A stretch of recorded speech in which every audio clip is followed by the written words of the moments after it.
If you are doing everything right but still feel miserable at the end of the week, your current method of pursuing success is failing you. Most of us are handed a standardized checklist for a good life: earn the promotion, accumulate wealth, and maintain a competitive edge over everyone else. You chase those goals, but hitting a major milestone rarely brings the expected relief. Instead, you're often left with a hollow anxiety and the sense that you're still missing something essential. Gaining more leverage and status often creates a secondary effect. The fear of losing what you've built grows in direct proportion to the achievement itself.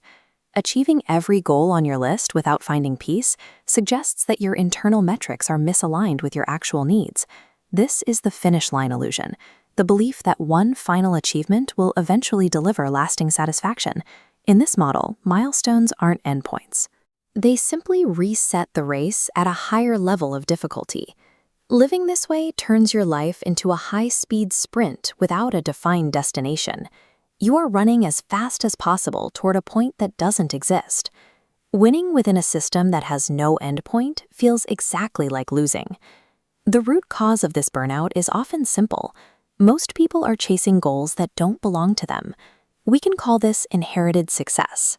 We inherit our metrics from three main sources: the expectations of our parents, broad cultural norms, and the constant comparison driven by social media. Following someone else's blueprint results in an empty journey, no matter how perfectly you execute the plan. To find a way out, stop asking if you are successful and start asking a different question. Whose definition are you trying to satisfy? External expectations can never solve an internal sense of lack. While society builds a rigid hierarchy of success, fulfillment is actually horizontal and intensely personal. Success might look like building a company, or it might look like raising kind children, or simply having the time to watch the sunset without checking your notifications. None of these paths are objectively superior to the others. They are just different ways to live. The point of failure occurs the moment you borrow a destination that doesn't align with your own values. A goal's value is determined entirely by how well it fits the person pursuing it, not by how much prestige it carries. Redirecting your life requires a shift in priority, moving away from seeking external applause toward finding internal peace. It means trading the pursuit of status for the pursuit of freedom. When you change the scorecard, authenticity becomes worth much more than admiration. A successful day has simple, non-negotiable conditions.